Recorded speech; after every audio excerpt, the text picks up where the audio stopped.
the reading comprehension and interpersonal communication skill related topic that is there in your syllabus of CSAT, Civil Services Aptitude Test. Now the first thing first, बहुत सारे misconceptions होते हैं इस exam को लेकर बच्चों के मन में. So I would like to take few minutes of yours to first deal with all those doubts. First thing first, sir आप जानते हैं कि ये जो आपका एग्जाम होता है CSAT का, ये आपका क्वालिफाइंग पेपर होता है. It means what? It means its marks are not finally added in your merit list. आपने सुना होगा कि जब आप प्रीलिम्स का एग्जाम देने जाते हैं तो योर प्रीलिम्स का exam consists of two different papers. आपका जो प्री होता है इसमें दो पेपर होते हैं. पहले पेपर को हम कहते हैं जीएस पेपर 1 या जीएस कहते हैं, और दूसरे वाले पेपर को हम कहते हैं CSAT. Now keep this in mind कि ये जो आपका CSAT वाला पेपर होता है it is qualifying in nature. Sir ये बात तो हमें पता है, हाँ पता है, इसीलिए तो इसके बेसिस पर हम अभी स्ट्रेटजी बनाएंगे. इसीलिए मैं थोड़ा सा कुछ खास मुद्दों पर फिर से फोकस कर रहा हूं, आपको फिर से ध्यान दिलाना चाह रहा हूं, so that we might formulate a proper strategy regarding how to deal with this CSAT paper. ठीक है, तो आपका जो ये CSAT वाला पेपर है it is qualifying in nature. मतलब इसमें आपको केवल क्वालिफाई करना होता है. क्वालिफाई करने के लिए आपको कितना लाना होता है? You are expected to score 33.33 marks, 33.33% marks. आप अगर जानते होंगे तो CSAT का आपका पेपर वैसे होता है 200 मार्क्स का, जिसमें हर क्वेश्चन कैरी करता है कितना मार्क्स जी? 2.5 मार्क्स ईच क्वेश्चन, पर क्वेश्चन. इसमें नेगेटिव मार्किंग भी होती है. कितनी मार्किंग होती है सर नेगेटिव? 1/3 नेगेटिव मार्किंग होती है. Negative marking of 1/3. It means what? इसका सिंपल सा मतलब है कि अगर आपने गलत क्वेश्चन कर दिया तो जितने मार्क्स आपको मिलने वाले थे 2.5 का 1/3 माइनस हो जाएगा. It means what? 0.84%, 0.84 मार्क्स जो है वो आपके डिडक्ट कर लिए जाएंगे सही आंसर्स में से. तो नेगेटिव मार्किंग भी है. इन सारी चीजों को ध्यान में रखकर अभी हमें सोचना है, प्लान करना है कि कैसे करना है. ठीक है, और क्वालिफाई करने के लिए आपको out of this 200 you are expected to score 66.66 plus. अगर मैं क्वेश्चंस की बात करूं तो क्वेश्चन के कंटेक्स्ट में आपको 27 प्लस क्वेश्चंस करने होंगे. आप जरा ये सारे कैलकुलेशन करके देख लीजिएगा. ये सारे कैलकुलेशन एकदम सोचे समझे हुए हैं कि अगर आप 27 प्लस क्वेश्चन करते हैं काट पीट के, इसमें वो नेगेटिव वाला हटाकर, जैसे कि अगर आपने 30 क्वेश्चन किया है और 30 में से अगर आपके 3 गलत हो गए तो 3 गलत हो गए यानी कि वो एक सही क्वेश्चन को खा जाएंगे. तो यानी कि आपका मार्क्स कितना हुआ? आपका नेट हुआ 26 क्वेश्चन से, और CSAT नहीं क्लियर हुआ. समझ पा रहे हैं ना? तो मैं यहाँ पर जब 27 प्लस क्वेश्चन देख रहा हूँ तो what do I really mean here? I mean that आपके नेगेटिव वाले हटाने के बाद आपके 27 सही होने चाहिए. Got the point? ठीक है, अब ध्यान से सुनिएगा मेरी बात को जो बोलना चाह रहा हूं. यानी कि इस एक्सप्लेनेशन से हमें इतना तो जरूर समझ में आ गया है कि CSAT में 200 आउट ऑफ 200 लाकर भी कुछ नहीं होने वाला है. क्यों? क्योंकि ये तो केवल क्वालिफाइंग है. The moment you get anything above 66.66 बस ये आपके इस पेपर को पिक्चर में लेकर चला आएगा.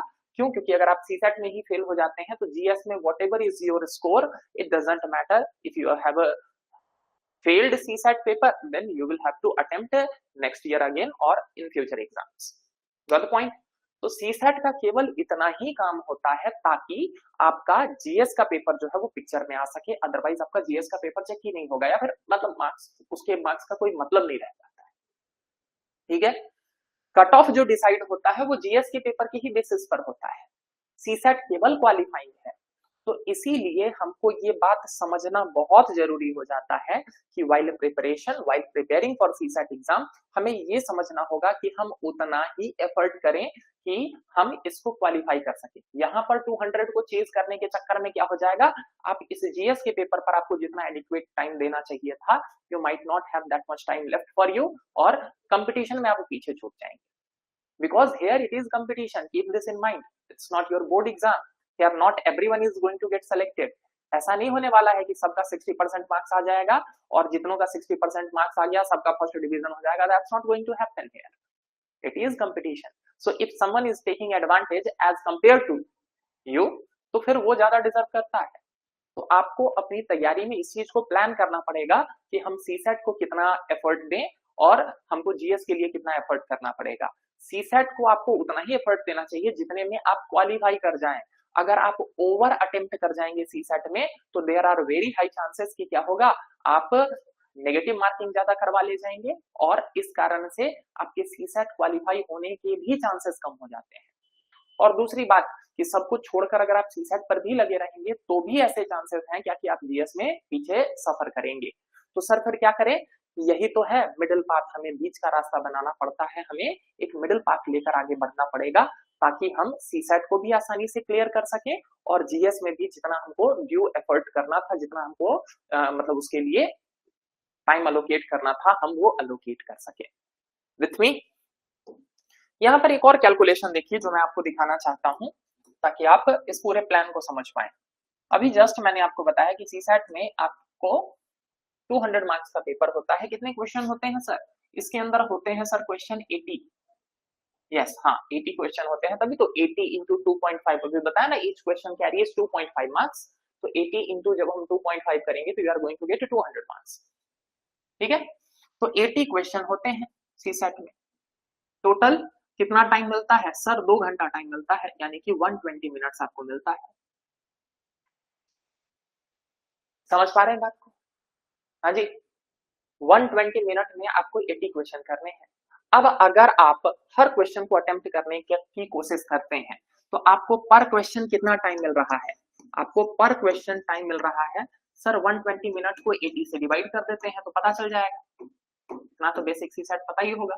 ठीक है, कितना हो जाएगा जी? 2 3 3/2 यानी कि 1.5 मिनट्स, यानी कि for each question you are going to get 1 minute 30 second if you try to attempt all these questions. अगर आप इन सारे क्वेश्चंस को अटेम्प्ट करने की कोशिश करते हैं तो आपको पर क्वेश्चन टाइम मिल रहा है 1 minute 30 second. Now the problem here is 2-3 things. First thing कि in the actual exam you are not at the comfort of your home, so वहां पर आपकी एफिशिएंसी जो है वो ऑटोमेटिकली कम हो जाती है, your efficiency declines. It is bound to happen. जितने लोगों ने अभी तक एग्जाम दिया है ना, आप किसी से भी पता कर लीजिए और जब आप भी एग्जाम देने जाएंगे तब आपको भी ये बात फील होगा कि अगर घर पर बैठकर आप 2 घंटे में जो है वो अगर 50 क्वेश्चन बना लेते थे, सो एक्चुअल एग्जाम में आप केवल 40 ही क्वेश्चन अटेम्प्ट कर पाएंगे। क्यों? क्योंकि वहां पर प्रेशर होता है। क्लियर? और दूसरी बड़ी बात, सेम डे में ही दोनों एग्जाम होते हैं, आप जानते हैं आपके पीसीएस में सेम डे में ही दोनों एग्जाम होते हैं। तो जब सेम डे में ही दोनों एग्जाम होते हैं तो you are already exhausted by giving your first paper. आप पहला पेपर ऑलरेडी दे चुके हैं जीएस पेपर 1 और जीएस पेपर 1 से आप एग्जॉस्ट हो चुके होते हैं। ठीक है ना, आपने अपने सारे मेंटल पावर को वहां यूज कर लिया होता है। तो ऐसे में सेकेंड हाफ में एफिशिएंसी एक्सपेक्ट कर पाना थोड़ा सा ज्यादा टफ हो जाता है। ठीक है, दूसरी बड़ी बात है कि ये एफिशिएंसी और ज्यादा डिक्लाइन कर जाएगी with respect to what? With respect to right answer. अगर आप हर क्वेश्चन की तरफ चेज करेंगे, यानी कि अगर आप ऑल 80 की तरफ जाएंगे तो फिर क्या हो जाएगा, आपको पर क्वेश्चन टाइम कम मिलेगा और जब भी पर क्वेश्चन आपको टाइम कम मिलेगा तो आपके आंसर्स के रॉन्ग होने के चांसेस ज्यादा बढ़ जाते हैं। और आप जान रहे हैं कि यहाँ अगर रॉन्ग हुआ तो केवल वो उसी क्वेश्चन को खत्म नहीं करेगा, वो 1/3 मार्क्स काट लेगा आपके राइट आंसर में से। तो इसीलिए हमें ये इंश्योर करना होता है, या एक सही स्ट्रेटजी ये कहती है कि जब भी आप सीसेट का एग्जाम देने जाएं, you should not go for all 80 questions. कभी भी ऑल 80 क्वेश्चंस के चक्कर में नहीं पड़िएगा। Keep this in mind, never go for all 80 questions. तो सर फिर क्या करना चाहिए? ध्यान से सुनिए, आपका टारगेट होना चाहिए somewhere between 45 to 60 depending on what type of student you are. आप 45 से लेकर 60 क्वेश्चंस को टारगेट कीजिए। जैसे ही आप कम क्वेश्चन टारगेट करेंगे, लेट्स अज्यूम अब अगर मैं 120 मिनट में 60 क्वेश्चन को ही टारगेट कर रहा हूं, तो जरा ध्यान से सुनिएगा, अब मेरे को पर क्वेश्चन कितना टाइम मिल रहा है जी? 2 मिनट मिल रहा है। और अगर मुझे पर क्वेश्चन टाइम ज्यादा मिलेगा तो मेरी एफिशिएंसी बढ़ जाएगी, मेरी एक्यूरेसी बढ़ जाएगी। With me? तो इसीलिए मैं आपको एक अच्छा सजेशन यही दूंगा कि never go for all 80 questions, try to restrict yourself to somewhere between 45 to 60 questions because it is a very safe limit. You need to qualify this exam. This is not considered for your cutoff. इसके basis पर आपका cut off वगैरह decide नहीं होता है। ऐसा नहीं होने वाला है कि आप 200 में 190 मार्क्स ले आए तो आपको प्रेसिडेंशियल अवार्ड मिलने वाला है या गवर्नर जो है वो आपको राजभवन में इनवाइट करने वाला है। That is not going to happen. ठीक है, तो इसीलिए जैसा एग्जाम का पैटर्न उसके हिसाब से आपकी प्लानिंग होनी चाहिए, उसके हिसाब से आपकी स्ट्रेटजी होनी चाहिए। ठीक है सर, आपने 45 से 60 लिखा है, इसका क्या मतलब है? ध्यान दीजिए, दो तरह के बच्चे होते हैं। बच्चों को मैं मेनली दो कैटेगरी में बांट रहा हूं। कुछ ऐसे बच्चे होते हैं जिनका स्पीड ज्यादा होता है लेकिन वो गलतियां भी ज्यादा करते हैं। ठीक है ना, स्पीड ज्यादा होता है, थोड़ा फास्ट कैलकुलेशन करते हैं लेकिन उनमें गलतियां भी वो ज्यादा करते हैं। ठीक है, तो ऐसे बच्चों को थोड़ा सा 60 वाले रेंज के आसपास रहना चाहिए, since they are going to make lots of mistakes. ये आपको कैसे पता चलेगा? सर, ये हमें पता चलता है जब आपने क्लास किया होगा सीसैट का, तो उस टाइम आपने लगातार प्रैक्टिस की होगी, उन प्रैक्टिस से आपको पता चलेगा। इसके अलावा जब आप टेस्ट वगैरह देते हैं, उन टेस्ट से आपको पता चलता है कि आप कौन सी कैटेगरी में आते हैं। ठीक है, तो अगर आप फास्ट सॉल्व करते हैं लेकिन एरर भी ज्यादा करते हैं तो आपको इधर मूव करना चाहिए।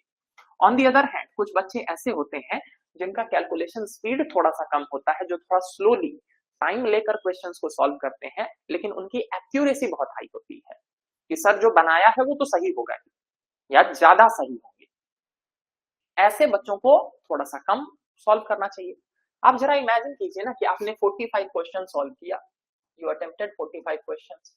लेट्स अज्यूम आपने टाइम लेकर, आपने एक बात बताइए, 120 मिनट में केवल 45 क्वेश्चन सॉल्व किया है। इट मींस पर question you got more than 2 minutes. 2 minute क्यों, मैं तो 2.5 बोल रहा हूं। ठीक है, 2.5 मिनट आपने दिया है हर क्वेश्चन को। अब ऐसे में जरा सोच के देखिए, ऐसे में मैं ये मान के चल सकता हूं कि आपकी एक्यूरेसी थोड़ी ज्यादा रही होगी। क्यों? क्योंकि पर क्वेश्चन आपको टाइम ज्यादा, आपने टाइम ज्यादा लिया है। अरे कहां, आप 80 क्वेश्चन कर रहे थे तो पर क्वेश्चन आपको 1.5 मिनट लग रहा था, मिल रहा था। अब जब आपने केवल 45 क्वेश्चन सॉल्व किया है तो बट ऑब्वियस है ना कि आपको पर क्वेश्चन टाइम ज्यादा मिला होगा। तो अब अगर पर क्वेश्चन टाइम आपको ज्यादा मिला होगा तो हम ये एक कॉमन एजम्पशन ले सकते हैं कि आउट ऑफ, मतलब एक स्टूडेंट जो 80 क्वेश्चन अटेम्प्ट कर रहा है, एक क्वेश्चन जो 45 क्वेश्चन, एक स्टूडेंट जो 45 क्वेश्चन अटेम्प्ट कर रहा है, 45 वाले की एक्यूरेसी ज्यादा होगी। ठीक है, तो जरा देखिए, अगर आपने 45 क्वेश्चन अटेम्प्ट किया है और वर्स्ट केस सिनेरियो मैं ये मान के चल रहा हूं कि इसमें से 10 क्वेश्चन गलत भी हो गए, you and up marking 10 questions wrong. मैं 9 कर देता हूं ताकि कैलकुलेशन थोड़ा सा आसानी से समझा सकूं। 10 से भी कोई फर्क नहीं पड़ेगा, मैं 9 समझा देता हूं ताकि वो कैलकुलेशन आसानी से समझा सकूं। अब देखिए 9 क्वेश्चन इसमें से गलत हो गए, तो 9 क्वेश्चन गलत हो गए तो कितने सही हुए सर? 36 क्वेश्चन सही हुए। अब देखिए ये 9 क्वेश्चन आपके 3 क्वेश्चन को खा गए ना, 3 से डिवाइड करूंगा 1/3 negative marking, so you will end up getting 33 questions correct net। मतलब वो जो नेगेटिव हटाने के बाद जो है वो आपके 33 क्वेश्चंस करेक्ट हुए हैं और आप आराम से क्वालिफाई करेंगे। समझे बात को? आप बिल्कुल आराम से क्वालिफाई कर गए। तो इसीलिए ये मैटर नहीं करता है कि आप कितने ज्यादा क्वेश्चन सॉल्व कर रहे हैं। देख लीजिए, आप 45 क्वेश्चन सॉल्व करके आराम से इस एग्जाम को क्वालिफाई कर रहे हैं। इसीलिए सीसैट में ये स्ट्रेटजी, ये प्लानिंग बहुत ज्यादा इंपॉर्टेंट हो जाती है। With me? ठीक है, अब जरा ध्यान से सुनिए मेरी बात को कि आखिर ये एग्जाम का पैटर्न कैसा है कुछ। ठीक है,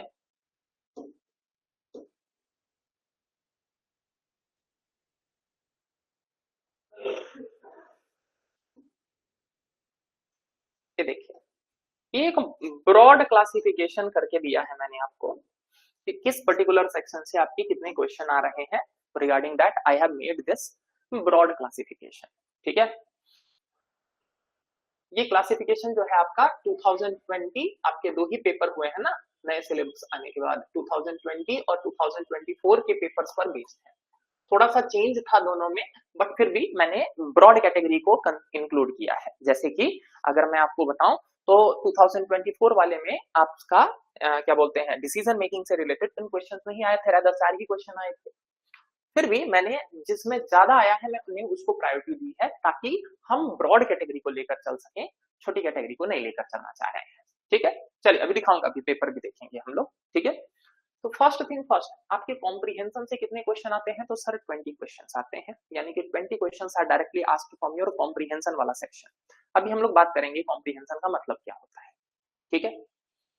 दूसरी बात जब हम कर रहे हैं वो है आपका आईएएस और सीएस का मतलब है interpersonal skills and communication skills. इससे भी आपके 10 क्वेश्चंस आते हैं, 10 questions are asked from this particular topic.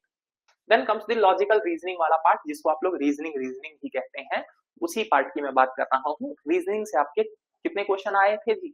तो 12 क्वेश्चन के आसपास आए थे।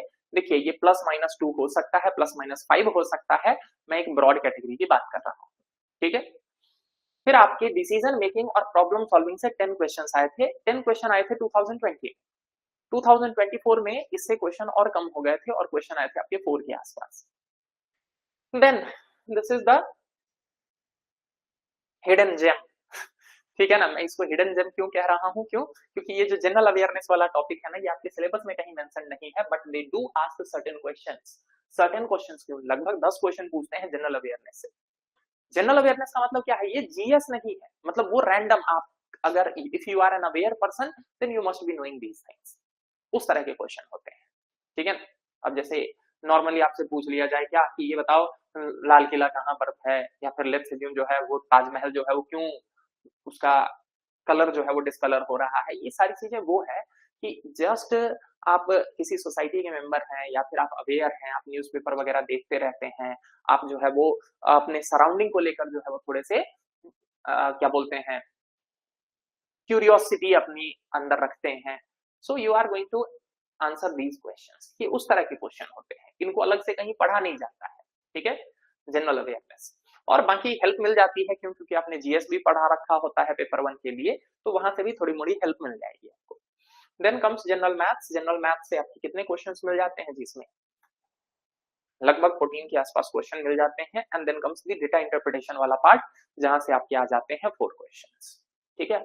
सो this is a broad classification और ब्रॉड एनालिसिस कि कहां से कितने आपके क्वेश्चन आ रहे हैं। नाउ यहां पर आपको कुछ बातें समझनी है। क्या बातें समझनी है? देखिए, अगर मैं बात करूं इन टॉपिक्स में, तो इन टॉपिक्स में आप सबसे ज्यादा श्योर इन दोनों पार्ट्स को लेकर हो सकते हैं। मतलब मैथ्स और डेटा इंटरप्रिटेशन वाला जो पार्ट है ना, ये आपको इंश्योर करता है क्या कि यहां पर आपको एम्बिग्विटी कम मिलती है। इट मीन्स व्हाट कि if you have calculated correctly, अगर आपने जो है वो सारे प्रोसेस को सही तरीके से फॉलो किया है, तो आपका जो आंसर आया है ना, फाइनल आंसर, वो गलत नहीं हो सकता है। यानी कि आपने जो टाइम दिया, लेट्स से जो आपने 2 मिनट टाइम लगाया, 2 मिनट टाइम देकर आपने कैलकुलेट किया है, उस कैलकुलेशन के बाद जो आपका फाइनल आंसर आ रहा है वो आंसर आपका सही है, ठीक है। उसको लेकर जो है वो आपके मन में डाउट नहीं रहता है। तो इससे क्या होता है, आपको थोड़ी सी ऑथेंटिसिटी मिलती है, आपको थोड़ी श्योरिटी मिलती है, थोड़ा कॉन्फिडेंस बनता है आपका एक्चुअल एग्जाम में, ठीक है। अगर इससे बात करूं तो ये वाला सेक्शन भी जो है आपका, ये भी आपको एग्जाम में क्या करता है जी, थोड़ी सी श्योरिटी देता है। क्यों? क्योंकि यहाँ पर भी अगर आपने सही तरीके से कैलकुलेशन किया है, अगर सही तरीके से कॉन्सेप्ट्स को अप्लाई किया है, तो आपको यहाँ पर अच्छे मार्क्स मिल जाएंगे, या फिर यहाँ पर सही होने की प्रोबेबिलिटी बढ़ जाती है। But the main problem is what? Problem यहाँ पर ये है, देखिए यहाँ पर अगर मैं कैलकुलेट करूं तो कितने हो गए जी? जनरल मैथ से आपके आ गए 14 और डेटा इंटरप्रिटेशन लेट्स अज्यूम 4, तो 14 4 कितना हो गया? 18, ठीक है। यानी कि अगर आप केवल मैथ्स के दम पर चाह रहे हैं इस एग्जाम को क्रैक करना, तो होने वाला ही नहीं है। क्यों? क्योंकि मैथ से अकेले इतने क्वेश्चन आए ही नहीं है कि आप केवल अकेले इसके दम पर जो है इस एग्जाम को क्रैक कर लीजिए। तो आपको बाकी सेक्शंस को अटेम्प्ट करना ही पड़ेगा। समझ पा रहे हैं इस बात को? ठीक है। दूसरी तरफ अगर आप ये सोच रहे हैं कि सर केवल हम रीजनिंग के दम पर इस एग्जाम को क्रैक कर लेंगे, तो that's not going to happen. This exam has been curated, या फिर आप बोल सकते हैं कि इसको बनाया ही इसी तरीके से गया है कि कोई भी इंसान एक सेक्शन के दम पर इस एग्जाम को ना क्रैक कर पाए। So you want to be able to solve it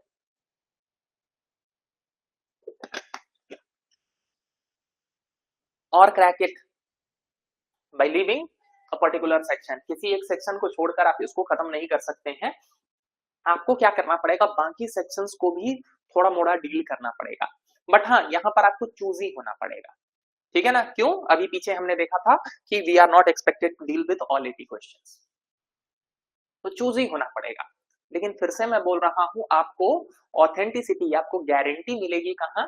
आपको गारंटी मिलेगी मैथ्स और रीजनिंग वाले सेक्शन में। बाकी वाले सेक्शन में इतनी ज्यादा श्योरिटी नहीं होती है। अभी हम लोग देखेंगे कि हो सकता है आपने कॉम्प्रिहेंशन पूरा पढ़ा और कॉम्प्रिहेंशन पढ़ने के बाद आपने उस क्वेश्चन को सॉल्व भी किया, बट स्टिल हो सकता है कि दो ऑप्शन बहुत क्लोज लग रहे हैं और आप सही आंसर तक नहीं पहुंच पा रहे हैं, और ऐसा भी हो सकता है कि आप गलत आंसर मार्क कर दें।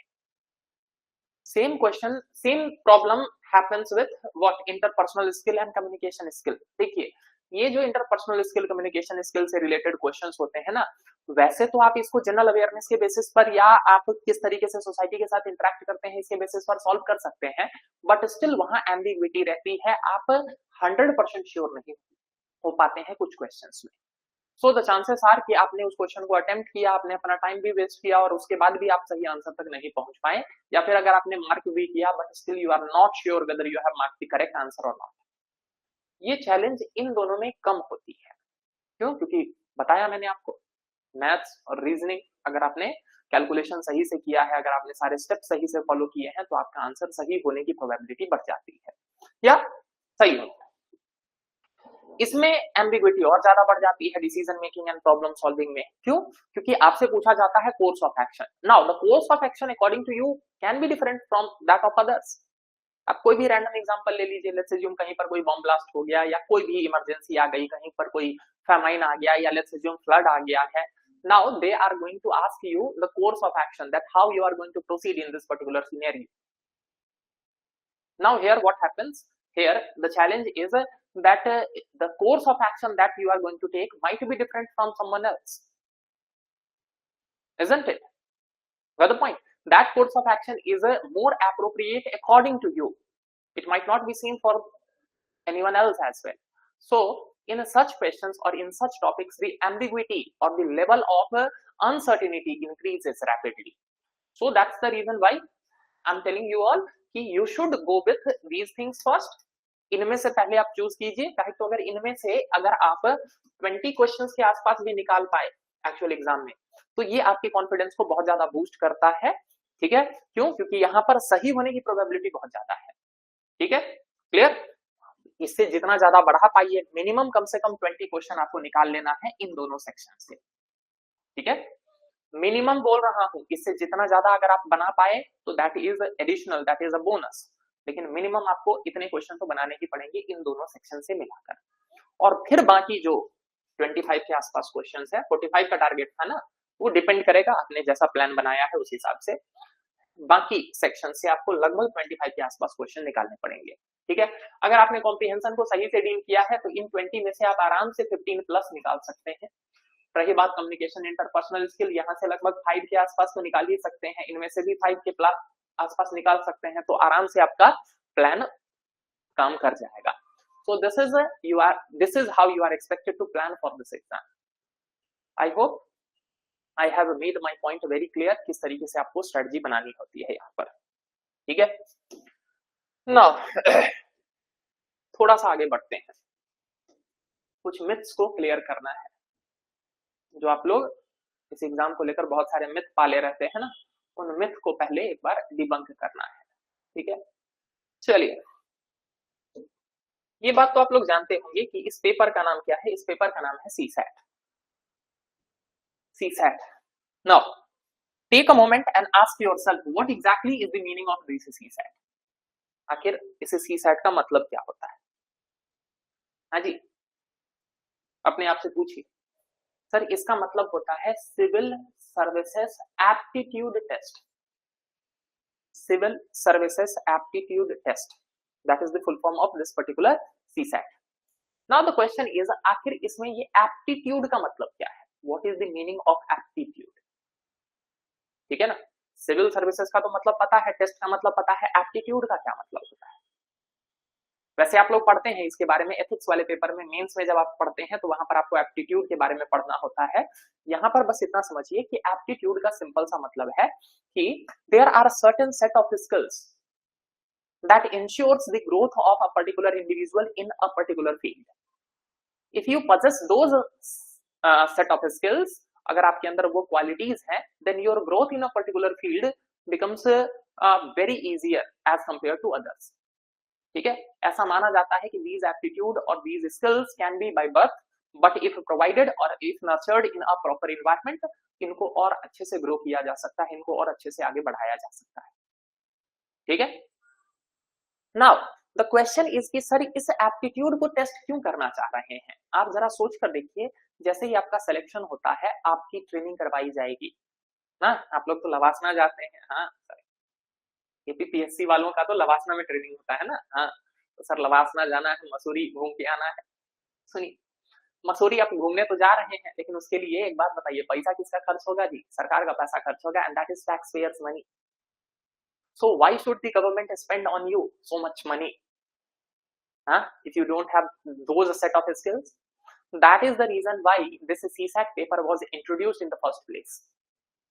क्यों? क्योंकि वो इस एग्जाम के लेवल पर ही, इस टेस्ट के लेवल पर ही ये चेक करना चाहते हैं कि जिस स्टूडेंट के ऊपर हम इतना सारा पैसा खर्च करने वाले हैं, जिस स्टूडेंट के ऊपर, जिस एस्पिरेंट के ऊपर हम ट्रेनिंग में इतना सारा टैक्स पेयर्स मनी स्पेंड करने वाले हैं, does he possess those qualities or those skills, those qualities which are essential for the civil services।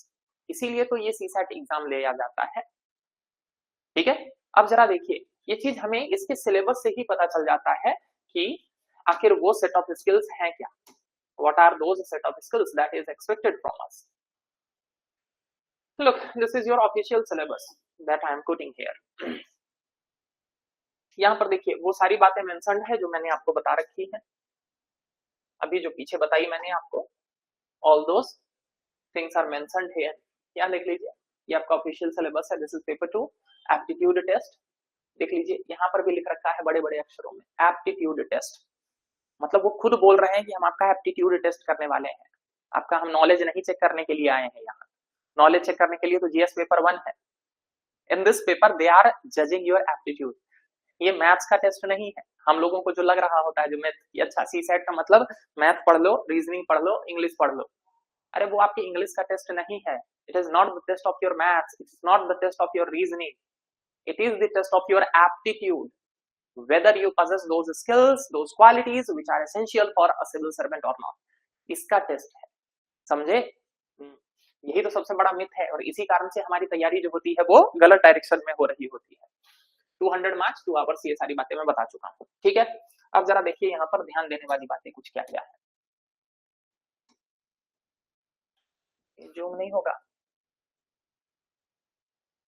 हो रहा, ठीक है।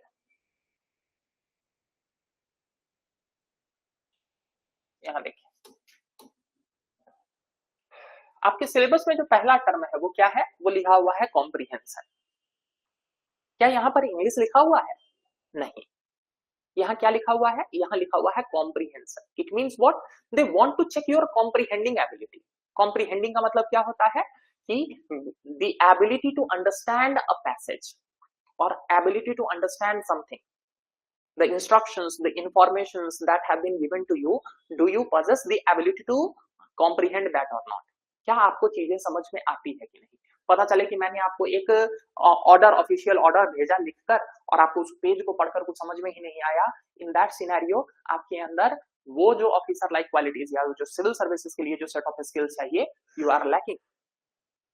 ठीक है, ध्यान दे लीजिए, यहाँ पर गौर से देख लीजिए, कहीं पर आपको इंग्लिश लिखा हुआ मिल रहा है? नहीं ना। और सीसैट के स्टूडेंट्स में वन ऑफ द मोस्ट जो प्रॉब्लम होता है वो यही होता है कि दे बिलीव दैट कि क्या होता है, यहाँ पर हमको इंग्लिश ग्रामर पढ़ना है। अरे इंग्लिश ग्रामर नहीं पढ़ना है, आपके सिलेबस में लिखा हुआ है comprehension. You are expected to have knowledge about comprehension, how to answer a comprehension based question, कैसे जो है वो चीजों को समझा जाता है। आपसे केवल वो एक्सपेक्ट किया जा रहा है, यहाँ ग्रामर नहीं पूछा जाएगा आपसे, और यही सबसे बड़ा मिसकंसेप्शन है। ठीक है, हमको लग रहा होता है सीसैट का मतलब इंग्लिश ग्रामर पढ़ना है, अरे नहीं।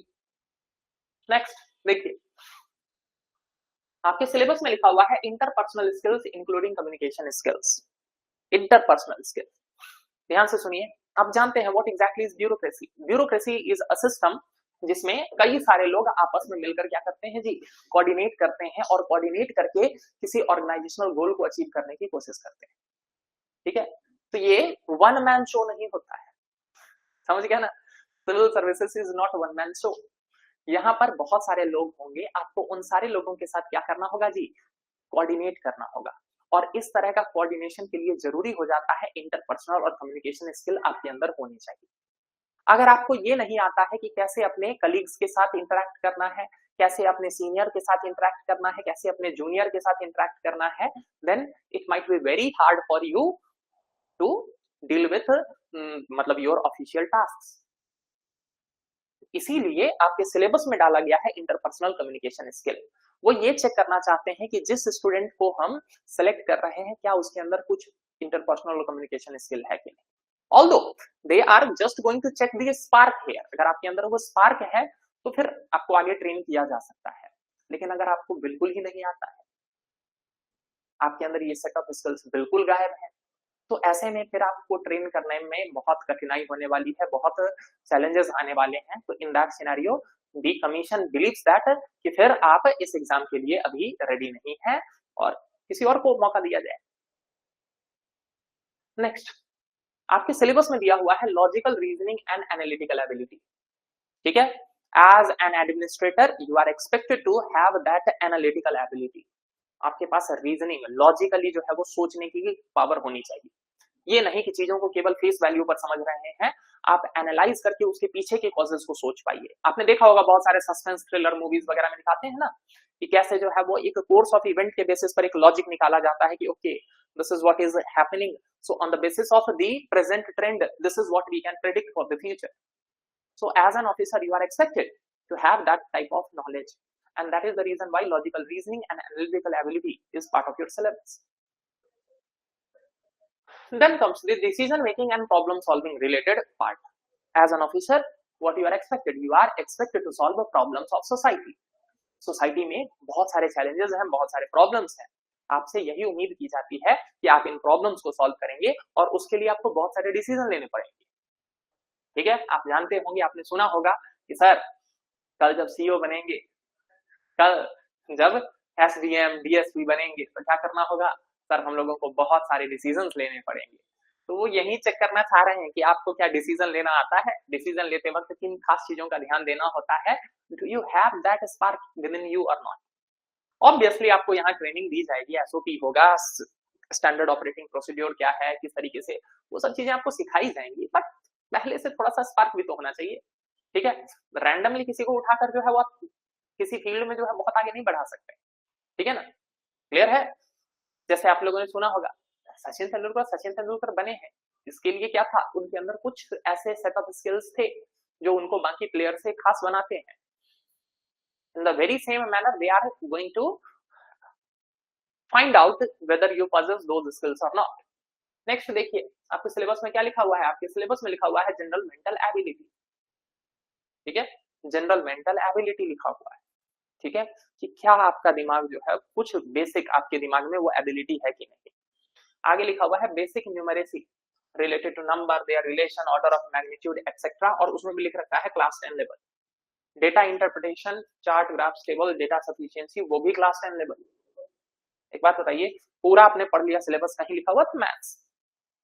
अरे कहीं लिखा हुआ था मैथ्स? नहीं ना, तो फिर सर आपने मैथ्स क्यों बताया?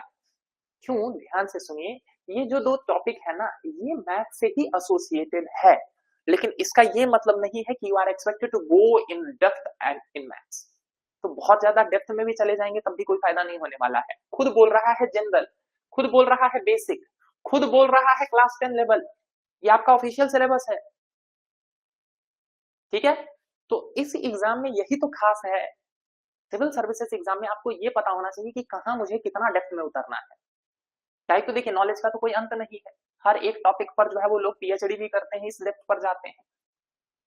तो क्या हम लोग भी पीएचडी करने लग जाए? नहीं। ठीक, इसीलिए वो बैलेंस बनाना बहुत जरूरी होता है कि किस सब्जेक्ट के ऊपर कितना फोकस करें, तभी एग्जाम निकलता है। And this is what is known as smart planning, इसी को हम कहते हैं स्मार्ट स्टडी। समझे, खाली किताब रटते रहने से जो है ये एग्जाम नहीं निकलता है। You ought to have a proper strategy. ठीक है, बाकी वो सारी बातें जो मैंने आपको बता दी थी कि क्वालिफाइंग है 33% वगैरह, ये सारी बातें। ठीक है, तो यहां से हमको ये बात समझ में आ गया कि हमसे क्या एक्सपेक्ट किया जा रहा है और क्यों एक्सपेक्ट किया जा रहा है। कीप दिस इन माइंड, यहाँ पर इंग्लिश ग्रामर नहीं पढ़ना है आपको, ठीक है। तो ये बात आपको क्लियर हो जानी चाहिए अच्छे से, ठीक। बहुत सारे बच्चों में ये मिसकंसेप्शन देखता हूँ कि सर सीसैट में तो इंग्लिश ग्रामर पढ़ना था। अरे इंग्लिश ग्रामर नहीं पढ़ना है भाई, ठीक है। चलिए ये बात समझ गए आप। अब थोड़ा सा हम लोग एक बार देख लेते हैं कि आखिर प्रीवियस ईयर पेपर्स में क्या क्या पूछ रखा है, ठीक है, ताकि हम उसके बेसिस पर क्या कर सकें जी, प्लान कर सकें। देखिए हमारे पास सिलेबस बदलने के बाद 2 ही साल के पेपर हैं, एक जो 2020 में हुआ था और दूसरा जो 2024 में हुआ है। So we have 2 different papers regarding Arunachal Pradesh public service commission and we are going to proceed with the topic what, we are going to proceed with the topic comprehension. हम कॉम्प्रिहेंशन के साथ जो है वो अपनी कहानी को स्टार्ट करने वाले हैं। मैथ्स और रीजनिंग वाला सेक्शन आपके साथ डील किया जा चुका है, as I have been informed by the institute. मुझे जहां तक पता है कि आप लोगों को जो मैथ्स और रीजनिंग वाला सेक्शन है वो बताया जा चुका है, तो उसके ऊपर फोकस कर लीजिएगा, काहे तो वहां पर श्योरिटी ज्यादा है। अगर आपने टाइम लेकर सॉल्व किया है तो आंसर्स के सही होने की प्रोबेबिलिटी ज्यादा है, ठीक है। लेकिन उसके अलावा भी इन सेक्शंस को आपको थोड़ा सा डील करना पड़ेगा। क्यों? क्योंकि केवल उन दोनों के दम पर आप कट ऑफ क्लियर नहीं कर पा रहे हैं, उतने क्वेश्चन ही नहीं है कि आप केवल उन दोनों के दम पर अपना कट ऑफ क्लियर कर लेंगे। तो इसीलिए हमको बाकी सेक्शंस के बारे में भी समझना होगा, ठीक है। चलिए जरा समझते हैं कि आखिर ये कॉम्प्रिहेंशन होता क्या है, ठीक है।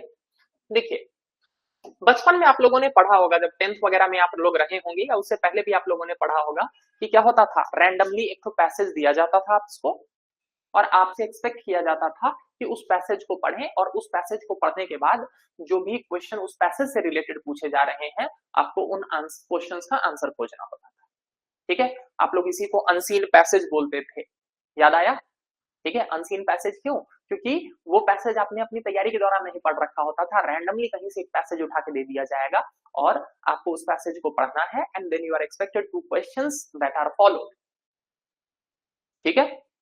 सर ऐसा क्यों किया जाता था, जरा सोच के देखिए। अभी इसीलिए मैंने आपको टाइम लेकर समझाया है कि एप्टीट्यूड का मतलब क्या होता है, मैंने अभी बताया ना आपको, ठीक है। आपके पास ये एबिलिटी होनी चाहिए कि आप किसी भी इंस्ट्रक्शन को अच्छे से समझ पाए, और ये कैसे होगा, ये तभी होगा जब आपके अंदर कॉम्प्रिहेंडिंग एबिलिटी होगी, and that is the reason why this comprehension is there in your syllabus, ठीक है। अब जैसे देखिए जब हम बात करते हैं 2020 का, तो 2020 में फॉर्मेट कुछ इस तरीके का था। किस तरीके का फॉर्मेट था कि यहां पर आपको क्या किया गया जी, 1 से लेकर 20 क्वेश्चंस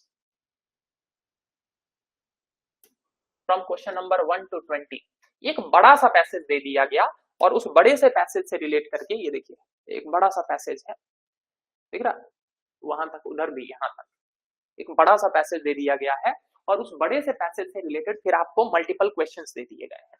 मल्टीपल क्या, सीधे सीधे 20 क्वेश्चंस दे दिए गए हैं और आपसे बोला गया है कि इन 20 क्वेश्चंस को सॉल्व करो, ठीक है। एक तो ये फॉर्मेट था। दूसरा फॉर्मेट जो चेंज हुआ 2024 में और इस वाले में क्या बोला गया है, इस वाले में देखिए पैटर्न ये हुआ कि यहां पर भी 20 क्वेश्चंस हैं पैसेज से, बट ट्रिक ये किया गया कि यहाँ एक पैसेज नहीं दिया गया, रैदर यहाँ पर ऐसे छोटे छोटे 20 पैसेजेस दिए गए हैं। एक पैसेज पढ़ो, एक क्वेश्चन का आंसर दो, एक पैसेज पढ़ो, एक क्वेश्चन का आंसर दो, एक पैसेज पढ़ो, एक क्वेश्चन का आंसर दो, एक पैसेज पढ़ो, एक क्वेश्चन का आंसर दो। यानी कि हमारे पास 2 डिफरेंट फॉर्मेट हैं। पहला तो ये था कि सिंगल पैसेज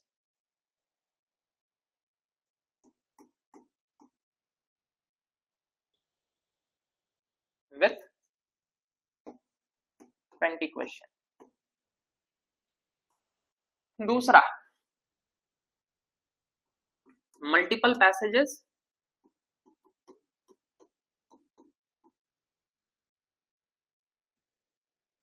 मल्टीपल पैसेजेस, यानी कि 2 फॉर्मेट, अभी तक 2 बार एग्जाम हुआ है और दोनों बार फॉर्मेट अलग अलग आया है। ध्यान से सुनिएगा, यहां पर मैं कुछ बताना चाहूंगा। क्या बताना चाहूंगा कि अगर सिंगल पैसेज आ जाए तो आप लोग खुश हो जाइएगा एग्जाम में, ठीक है। खुश हो जाना है। खुश हो जाने का मतलब क्या है, ध्यान से देखिए। यहां पर क्या होता है ना कि जब आपको एक ही पैसेज दिया जाता है, चाहे वो थोड़ा सा लंबा ही क्यों ना हो, आपको एक ही स्टोरी पढ़नी है, तो आपके लिए क्या फायदेमंद हो जाता है कि आपने एक बार थोड़ा टाइम दे ही दिया उसको, लेट्स अज्यूम आपने उसके लिए जो है वो 20-25 मिनट्स दे ही दिए, बट जब आपने एक बार उस पैसेज को अच्छे से समझ लिया है, you will and up solving at least 15 plus questions out of those 20 questions. ठीक है, तो आपका टाइम बचता है और एक ही कहानी को लंबा देखने में आपका मेंटल एक्सर्शन जिसको कहते हैं ना, आपका आप मेंटली एग्जॉस्ट नहीं होते हैं। लेकिन अगर इस फॉर्मेट पर क्वेश्चन आता है तो ये चैलेंज को बढ़ा देता है। चैलेंज को कैसे बढ़ा देता है? आपको छोटे छोटे बहुत सारे क्वेश्चंस देखने हैं, आपको छोटे छोटे बहुत सारे पैसेजेस पढ़ने हैं, हर पैसेज का थीम बिल्कुल अलग होगा। कोई पैसेज होगा let's assume art and culture से, कोई पैसेज होगा लेट्स अज्यूम एनवायरनमेंट से, कोई पैसेज होगा साइंस एंड टेक से, कोई पॉलिटी से, कोई फिलोसफी से, कोई इकोनॉमिक्स से। ऐसे में क्या होता है ना, आपका दिमाग बहुत ज्यादा एग्जॉस्ट होता है और ये टाइम भी बहुत ज्यादा लेता है, तो हर पैसेज को आपको एकदम नए सिरे से पढ़ना होता है। और क्वेश्चन कितना सॉल्व हो रहा है? एक क्वेश्चन सॉल्व हो रहा है। ठीक है, क्लियर? तो देख लीजिए दोनों के अपने प्रोज हैं और कॉन्स हैं। ठीक, आप इस बेसिस पर कंप्लेन नहीं कर सकते हैं कि सर पहले जो है वो इस तरह का दिया हुआ था, अब हमारे टाइम ऐसा दे दिया। आप इस बेसिस पर कंप्लेन नहीं कर सकते हैं। क्यों? क्योंकि जितने बच्चे उस एग्जाम में बैठ रहे हैं सबके लिए क्वेश्चन तो वही है। तो you can not complain on this basis, but this is what is the evaluation of both these types of passages. Chances किसके सर ज्यादा है? देखिए 90% चांस है कि आपसे इसी थीम पर क्वेश्चन पूछेगा, 10% ही चांस है कि इस तरह का क्वेश्चन वो पूछेगा।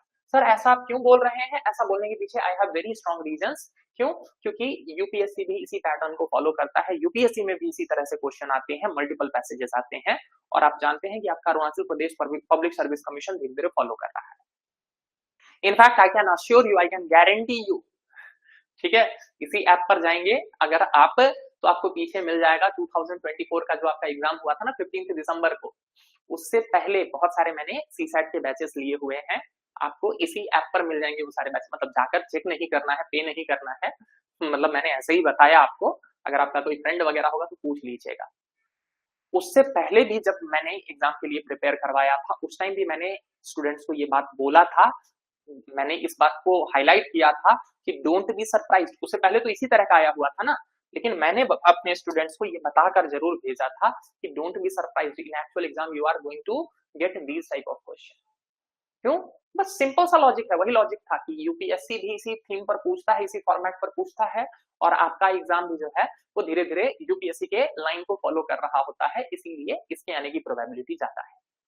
ठीक है, तो इसी से रिलेटेड हमारे पास फिर स्ट्रेटजी बनती है। स्ट्रेटजी ये बनती है कि कभी भी सारे पैसेजेस अगर अलग अलग आ रहे हैं तो एक साथ इनको डील ना करो, रादर आपको क्या करना चाहिए कि लेट्स अज्यूम 10 के आसपास 5 क्वेश्चन बना लिए मैथ्स के या रीजनिंग के बना लिए, फिर उसके बाद 2-4-5 जो है वो अपने पैसेजेस सॉल्व कर लिए। तो अगर आप वन गो में इन सबको बनाने लग जाएंगे ना, आप मेंटली बहुत एग्जॉस्ट हो जाएंगे।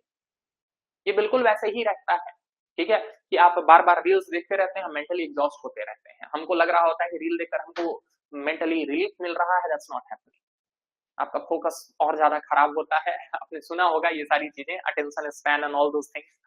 तो खैर I am not talking about that, मैं यहाँ पर अपने आप को इसी रीडिंग कॉम्प्रिहेंशन तक ही लिमिट रखता हूँ। और मैं क्या बता रहा हूँ आपको कि जब भी आप इस तरह के क्वेश्चंस को डील कीजिएगा तो कोशिश कीजिएगा कि वन गो में सारे 20 नहीं बनाने हैं।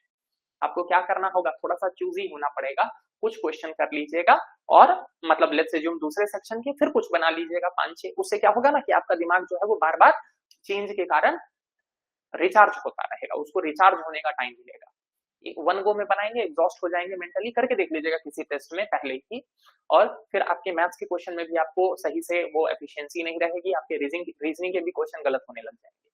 ठीक है, हाँ, अगर इस तरह का आ गया जिसकी प्रोबेबिलिटी बहुत कम है, अगर आ गया तो इसको तो वन गो में बनाना है। क्यों? क्योंकि अगर आपने एक बार पैसेज को पढ़ा और फिर छोड़ के आप दूसरा क्वेश्चन बनाने लग गए तो फिर से आपको पैसेज पढ़ना पड़ जाएगा, भूल जाएंगे ना। अगर सिंगल पैसेज आता है तो वन गो में बनाना है, अगर मल्टीपल पैसेजेस आते हैं तो don't solve in one go, एक बार में नहीं बनाना है। फिर क्या करना है जी, इसको अलग अलग सेक्शंस में बनाना है कि 5 तो एक बार बना लिया, फिर 5 तो एक बार बना लिया। आप ऐसे भी सोच सकते हैं, बहुत सारे बच्चे इस तरह से भी प्लान करते हैं कि हर 15 मिनट्स पे क्या करना है, 15-20 मिनट्स पर क्या करना है, 5 मिनट टाइम देना है, 5 पैसेज बनाने हैं। तो हर हाफ एन आवर में अगर आप 5-5 क्वेश्चन बनाते हैं तो आराम से आप 20 क्वेश्चंस डील कर सकते हैं। बच्चे इस तरह की भी प्लानिंग करते हैं सीसैट को लेकर। फाइन, आई होप मैंने ये बात समझा दी आपको कि किस तरीके से डील करना है। ध्यान से सुनिए, यहाँ हमको ग्रामर नहीं पढ़ना है, ठीक है, कॉम्प्रिहेंशन सॉल्व करना सीखना है, ठीक है। यहाँ पर हमको बेसिक इंग्लिश बस आनी चाहिए, उससे ज्यादा की जरूरत नहीं है। यहाँ पर हमको शशि थरूर वाली इंग्लिश नहीं सीखनी है। So don't expect me to teach you the Shashi Tharoor वाली English, that is not expected from you in this CSAT paper, ठीक है। आपकी अगर इंग्लिश बेसिक ठीक है, अगर आपको नॉर्मल इंग्लिश आती है, समझ में बोलनी आती है, तो आप आराम से कॉम्प्रिहेंशन को समझ सकते हैं। सर अगर वो भी नहीं आती है तो, अरे वो नहीं आती है तो एक बार बताओ, तो तुम वैसे ही जाकर मेंस में फेल होने वाले हो। समझ पा रहे हैं बात को? इस एग्जाम में एक बात बताइए, आपसे ये तो एक्सपेक्ट ही नहीं है कि आप कोई और लैंग्वेज में अपना पेपर दे सकते हैं, आपको तो इंग्लिश में ही देना है अपना पेपर, है कि नहीं? अरे जीएस के मेंस के जो सारे पेपर लिखने हो किसमें लिखने हैं आपको? इंग्लिश में ही तो लिखने हैं। हाँ, वो तो यूपीएससी में होता है ना कि इंग्लिश में भी प्रिंट रहता है, हिंदी में भी प्रिंट रहता है। यहाँ तो सारे क्वेश्चन भी आपके इंग्लिश में आएंगे, जीएस प्रीलिम्स के भी जीएस के क्वेश्चन आपके इंग्लिश में ही आएंगे। तो अगर आपको बेसिक इंग्लिश नहीं आती है तो वो तो वैसे ही आपको प्रॉब्लम फेस होने वाला है। तो जिन बच्चों को इंग्लिश में बहुत ज्यादा चैलेंजेस है, देखिए मैं ये नहीं बोलूंगा आपको क्या कि सब कुछ छोड़ के अभी जो है वो इंग्लिश ग्रामर तैयार करने लग जाइए, बट हाँ अगर आपको बहुत ज्यादा दिक्कत है तो आई वुड रिकमेंड यू कि क्या करिए, आप थोड़ा सा जो है कुछ खास सेक्शंस पर काम कर लीजिए। जैसे कि आपने बचपन में पढ़ा होगा, टेंस के बारे में पढ़ा होगा, उसके अलावा आपने थोड़ा मोड़ा क्या बोलते हैं आर्टिकल्स वगैरह के बारे में पढ़ा होगा, पार्ट्स ऑफ स्पीच वगैरह के बारे में पढ़ा होगा। तो आप अपने लेवल पर उन छोटी छोटी बातों को क्लियर कर लीजिए। क्यों? क्योंकि अगर आपकी इंग्लिश सच में ही बहुत पुअर है तो फिर आपको दिक्कत होने वाली है इस पूरे एग्जाम पैटर्न में, इस पूरे एग्जाम में आपको चैलेंज फेस होगा, ठीक है। आप अभी से चाहें तो अपनी कॉम्प्रिहेंडिंग एबिलिटी को बढ़ाने के लिए न्यूज़पेपर वगैरह पढ़ना शुरू कर सकते हैं, विच आई कैन गारंटी आप लोगों में से शायद ही कोई पढ़ता होगा। हाँ जी, खुद से पूछिए, एक बार पॉज करके खुद से एक बार इंट्रोस्पेक्ट कीजिए कि सर न्यूज़पेपर पढ़ते हैं कि नहीं, और अगर नहीं पढ़ते हैं तो आप बताइए कि कैसे आपको जो है वो अपने सराउंडिंग के बारे में अवेयरनेस होगा। अभी हमने पीछे देखा था कि as an administrator you are expected to remain aware about your surrounding, तो चैलेंजेस फेस होंगे आपको फिर, ठीक है। तो न्यूज़पेपर पढ़ना शुरू कीजिए, न्यूज़पेपर आर्टिकल्स पढ़िए, कुछ मैगजीन्स वगैरह पढ़िए, बहुत सारे मैगजीन आते हैं ना, योजना, कुरुक्षेत्र वगैरह टाइप के, ठीक है। आप टेक्स्ट बुक्स वगैरह पढ़िए जो आपके एग्जाम से रिलेटेड होते हैं, जो आप नोट्स वगैरह बना रहे हैं उन नोट्स को आंसर राइटिंग प्रैक्टिस करेंगे, धीरे धीरे इंग्लिश आपकी ऑटोमेटिकली इंप्रूव होगी, ठीक है ना। क्लियर? यहाँ पर हमारे सिलेबस में रीडिंग मतलब सीसैट में हमसे बस कॉम्प्रिहेंशन पढ़ना लिखा हुआ है, so don't expect me to teach you the complete English here, ये यहाँ इंग्लिश नहीं पढ़ाना है आपको, ठीक है। बट हाँ यहाँ पर मैं इतनी आपको जरूर गारंटी दे सकता हूँ क्या कि अगर आपकी इंग्लिश ठीक ठाक है, मतलब you are able to make sense of what is being asked from you, आपसे क्या बातें की जा रही है, आप नॉर्मल चीजें समझ पाते हैं, तो आपको कॉम्प्रिहेंशन में दिक्कत नहीं होने वाली है। उसके लिए कोई एक्स्ट्रा ऑर्डिनरी जो है वो इंग्लिश की जरूरत नहीं है। वही शशि थरूर वाली, समझ रहे हैं ना, सुना है शशि थरूर को, जानते हैं? हाँ जी, कामिन जी, कामिन मोयोंग जी, शशि थरूर को जानते हैं? हाँ, के बारे में ऐसा बोला जाता है इंग्लिश बोलते नहीं, वो इंग्लिश फेंक के मारते हैं, ठीक है। उस टाइप की आपको इंग्लिश की जरूरत नहीं है, बेसिक इंग्लिश के दम पर भी आप कॉम्प्रिहेंशन को डील कर सकते हैं, ठीक है। चलिए बहुत बढ़िया, तो यहां तक समझ गए हम लोग, दो तरह के हमारे पास कॉम्प्रिहेंशन है, और कॉम्प्रिहेंडिंग एबिलिटी को इंप्रूव करने के लिए हम क्या कुछ कर सकते हैं, तो मैंने अभी आपको बताया कि अभी से आप प्रैक्टिस कीजिए, आप न्यूज़पेपर्स पढ़ना शुरू कीजिए। न्यूज़पेपर्स में से भी मेनली वो आर्टिकल वाला सेक्शन, क्यों? क्योंकि आर्टिकल में यही करना ही होता है आपको, ठीक है। आप एक आर्टिकल पढ़ते हैं और उस आर्टिकल को पढ़ने के बाद आप क्या करते हैं जी, चीजों को समझने की कोशिश करते हैं कि ये जो पूरा मैंने पढ़ा इसमें मुझे क्या समझ में आया, क्या कुछ मैंने इसमें से कॉम्प्रिहेंड किया, ठीक है। तो आप अपनी हैबिट को बढ़ाने के लिए इसको यूज कर सकते हैं। Apart from this you can go for certain magazines, इनसे हेल्प लीजिए, जैसे कि योजना, कुरुक्षेत्र, ये सब सिविल सर्विसेज की दुनिया में जो है वो बहुत प्रोमिनेंट मैगजीन्स माने जाते हैं, ठीक है। किसी पर्टिकुलर थीम पर पूरा का पूरा आपको जीएस की भी तैयारी करवाएंगे, मतलब ये जीएस के लिए ही होता है, लेकिन वहां पर सिंस बड़े बड़े आर्टिकल्स लिखे होते हैं ना, तो आपकी वो कॉम्प्रिहेंडिंग एबिलिटी बढ़ती है, ठीक है। अगर मान के चलिए वो कैब बहुत पुअर है, तो अपने वोकैब को थोड़ा सा रिच करने की कोशिश कीजिए।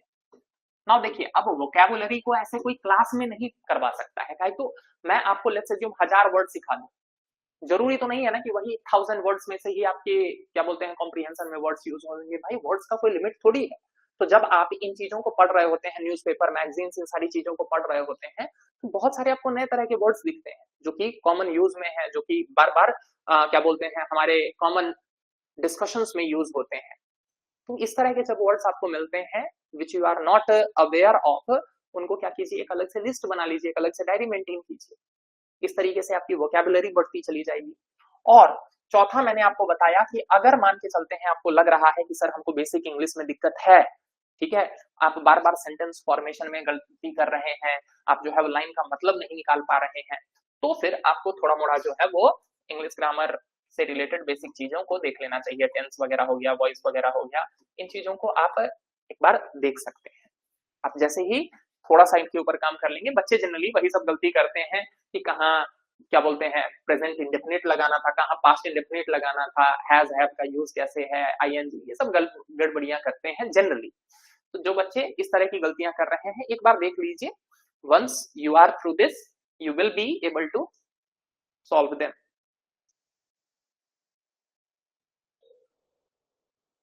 कामिन जी, अच्छा यूजीसी नेट का नोटिफिकेशन आ गया क्या?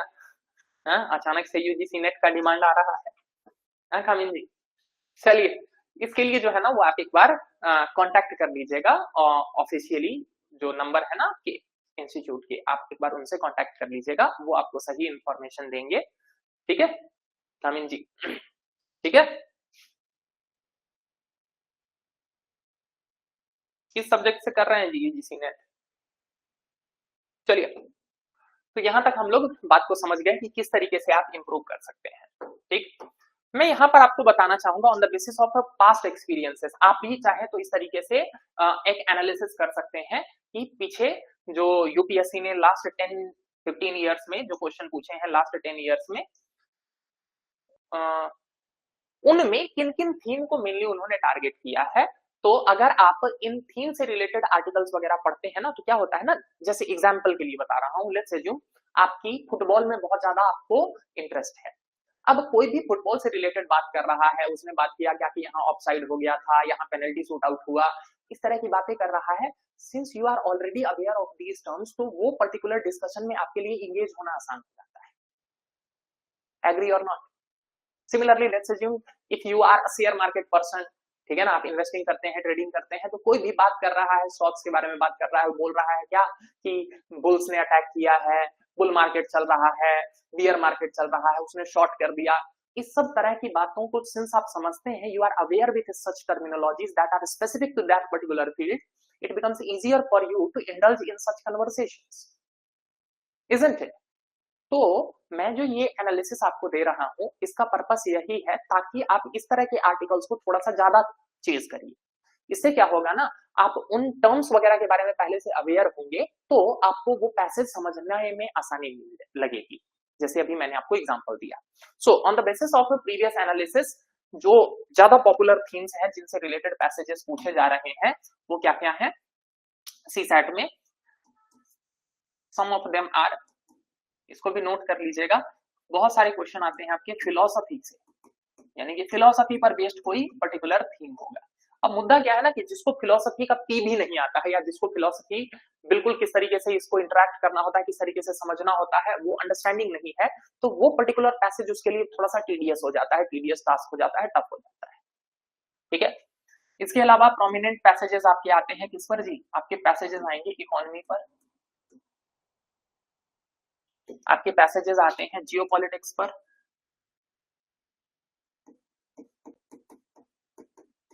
आपके पैसेजेस आते हैं इन्वायरमेंट पर, बहुत ज्यादा आजकल तो बहुत ज्यादा आने लग गए हैं इन्वायरमेंट से रिलेटेड थीम्स पर। आपके पैसेजेस इसके अलावा आते हैं पॉलिटिक्स पर, फिर पैसेजेस आते हैं साइंस एंड टेक्नोलॉजी। ये बच्चों को बहुत परेशान करता है, खासकर उन बच्चों का जिसका साइंस एंड टेक्नोलॉजी का बैकग्राउंड बिल्कुल नहीं होता है, उनको वो पैसेज समझने में बहुत टाइम लग जाता है। ध्यान से सुनिए, मैं ऐसा कोई प्रेडिक्ट नहीं कर रहा हूं कि इन्हीं पर आएंगे, on the basis of previous analysis हम बस अपने लिए क्या कर रहे हैं, कुछ ट्रेंड बना रहे हैं, ताकि जब हम पढ़ें, जब हम तैयारी करें, हम अभी से जब क्या बोलते हैं रीडिंग कॉम्प्रिहेंशन वगैरह के लिए जो डिफरेंट डिफरेंट पैसेजेस पढ़ें, तो हम इन तरह के पैसेजेस को थोड़ा सा ध्यान से देखें। क्यों? क्योंकि यहाँ से क्वेश्चंस आने के ज्यादा प्रोबेबिलिटी होता है। यहाँ पर फिर से सुनिए, मैं पैसेज को चेज नहीं कर रहा हूं, मैं ये नहीं बोल रहा हूं कि आपने जो पढ़ा होगा वही पैसेज आपको एग्जाम में दिखेगा। इस चीज का पर्पस बस ये है ताकि आप इनसे रिलेटेड टर्मिनोलॉजी से पहले से अवेयर रहें, आपको कंफर्टेबल लगे जब आपको कोई साइंस एंड टेक्नोलॉजी का पैसेज मिले। जैसे कि आप कोई भी अगर स्टूडेंट है जो साइंस एंड टेक्नोलॉजी या साइंस जिसका बैकग्राउंड रहा है, उसको अगर कोई आप साइंस वाला पैसेज दीजिएगा तो उसको समझने में आसानी होती है। So that is the purpose. यहाँ पर्पस ये बिल्कुल नहीं है कि जो आप पढ़ने वाले हैं वही आपको एग्जाम में दिखने वाला है, ये सब भ्रम में नहीं रहिएगा, ठीक है ना। सिविल सर्विसेज का एग्जाम दे रहे हैं, क्वेश्चन लड़ता नहीं है, क्लियर है। हाँ, वो जो यूनिवर्सिटी वाला जो हम लोगों का एक्सपेक्टेशन बना रहता है कि सर बता दीजिए 10 क्वेश्चन उसमें से 2 आ जाए, ऐसा थोड़ी होता है जी। सिविल सर्विसेज का एग्जाम है, कुछ तो इस एग्जाम का इज्जत है, ठीक है। तो साइंस एंड टेक्नोलॉजी से रिलेटेड मिल जाएगा, इकोनॉमी से रिलेटेड मिल जाएगा। इसके अलावा आपको एक और थीम जो तैयार करना चाहिए, वो तैयार करना चाहिए आपको क्या, वो तैयार करना चाहिए आपको हेल्थ एंड न्यूट्रिशन। इस पर भी बहुत पैसेजेस आए हैं, देख रहे हैं। ये वो चीजें हैं जो हम जनरली नहीं पढ़ते हैं या जिसके बारे में हमको अवेयरनेस नहीं होता है, तो फिर जब अचानक से पैसेज मिलेगा तो वहां समझने में आपको दिक्कत होगी। तो बस ये इसीलिए बता रहा हूं, ठीक है। यहां तक की बात समझ में आई जी। So these are some of the passages that were, मतलब जिनको लेकर आपको क्या करना चाहिए जी, जिनको लेकर आपको पहले से तैयारी करनी चाहिए, ठीक है ना। ये देख लीजिए, ये 2024, अब जैसे देख लीजिए ये पहला ही पैसेज जो है वो किससे रिलेटेड है, नहीं इधर ये रहा, देखिए। In the field of mathematics, historically lack potential systematic inequality. Science से रिलेटेड इसमें देख लीजिए वही आपका क्लाइमेट चेंज, ये देखिए क्वांटम इंटेंगलमेंट। अब देखिए मैं ये नहीं बोल रहा हूं क्या कि आपको क्वांटम इंटेंगलमेंट पता होना चाहिए इसके लिए, लेकिन वही बात है कि जो स्टूडेंट थोड़ा सा साइंस वगैरह से एसोसिएटेड रहा है उसके लिए ये पैसेज कंपैरेटिवली इजियर हो जाएगा समझना, कंपैरेटिवली इजियर हो जाएगा। कोई ऐसा स्टूडेंट जिसको साइंस एंड टेक्नोलॉजी के बारे में बिल्कुल ही कुछ नहीं पता है, तो इसीलिए बोल रहा हूं कि पहले से इस तरह के न्यूज आर्टिकल वगैरह पढ़े रहोगे तो पता रहेगा क्वांटम इंटेंगलमेंट वगैरह क्या होता है, तो चीजें समझ में आएंगी ज्यादा, ठीक है। अब इसके लिए जाके रटना नहीं है, आप चेज नहीं कर सकते हैं पैसेज को। ये देख लीजिए मॉडर्न एडवांसेस इन टेक्नोलॉजी, देखिए फिर से टेक्नोलॉजी पर पैसेज है। In the field of diversity and inclusion, अच्छा हाँ एक और इसमें डाल लीजिएगा, सोसाइटी या सोशल इश्यूज, ये भी एक थीम है, ठीक है।